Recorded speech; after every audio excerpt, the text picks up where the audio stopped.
Machas donc cenlango on keceng no han wol solume donc daro dejo on de barbe lungo ITV jogo lungo pour une langue anamtan bidi kan. Mathias Keita et Bédik, cette population d'Afrique de l'Ouest vivant principalement dans la région de Kédougou, dans le sud-est du Sénégal.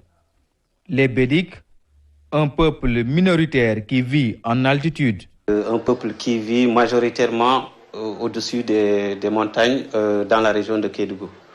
Donc même si dans ces dernières années, on voit avec l'exode rural des gens, des déplacements de population qui se font, notamment au niveau de Kédougou et puis Tamba et donc jusqu'ici, voilà. Mais majoritairement, on est localisé dans la région de Kédougou, donc au niveau des contreforts du Fouta Djallon. Donc on habite en hauteur, donc c'est un peuple qui a une histoire assez diverse.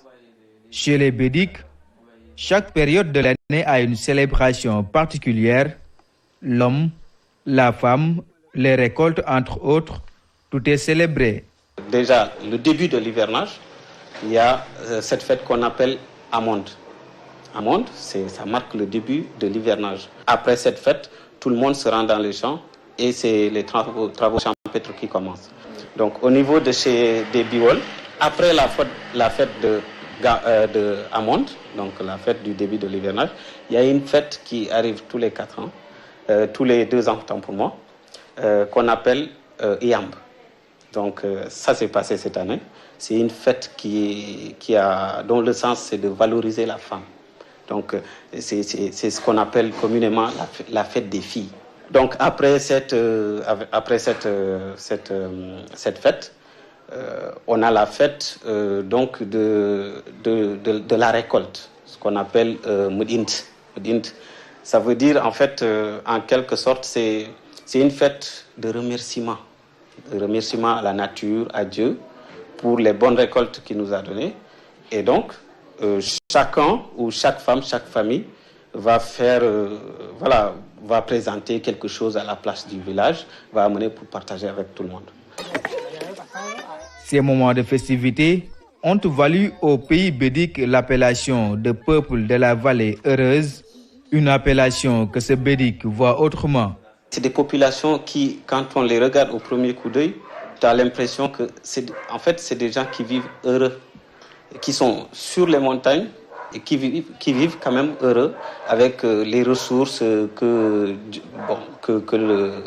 la nature a mis à leur disposition. Les peuples de la vallée heureuse, c'est une appellation assez, on va dire,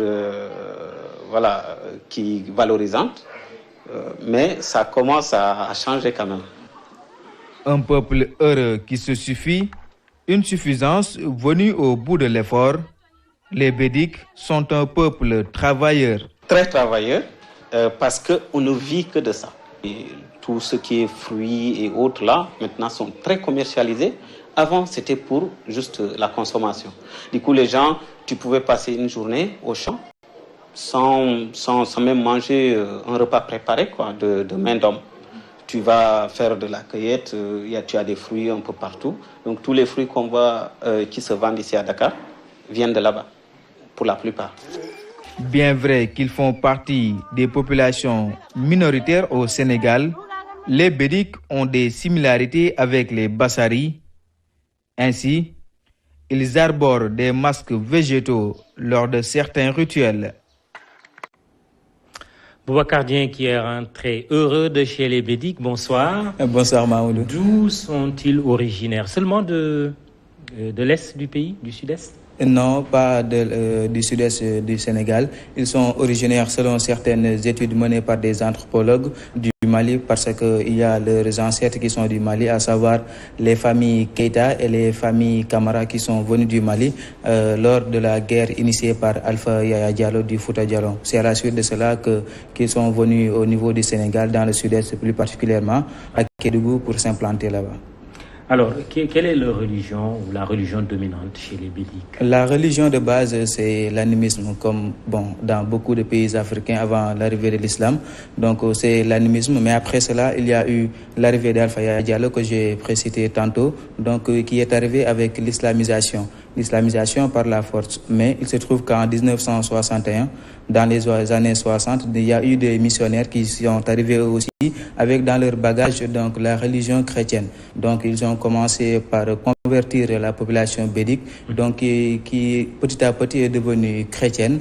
Mais après cela, il y a aussi encore eu le retour plutôt de l'islam avec l'ouverture des bédiques. Les bédiques sont ouverts aux autres, mais aussi sont fermés parce que d'habitude, ils ne sortaient pas. Ils ne venaient pas en ville, donc ils restaient dans les montagnes. Mais avec l'ouverture, donc l'islam a commencé à jeter ses bases et à s'implanter dans le peuple bédique. Et ils parlent quelle langue, les Bédiques? Ils parlent ménique. Ménique. Ménique, oui. Ménique fait partie du groupe des Tandans. Les Tandans sont les Bassari, les Badjaranké et les Koninga. Ce sont des langues minoritaires au Sénégal, des peuples plutôt minoritaires au Sénégal. Et le Bédique fait partie de cette ethnie-là. Donc le ménique est la langue des Bédiques. Vous la parlez? Non, pas pour le moment. Mais j'ai tellement voulu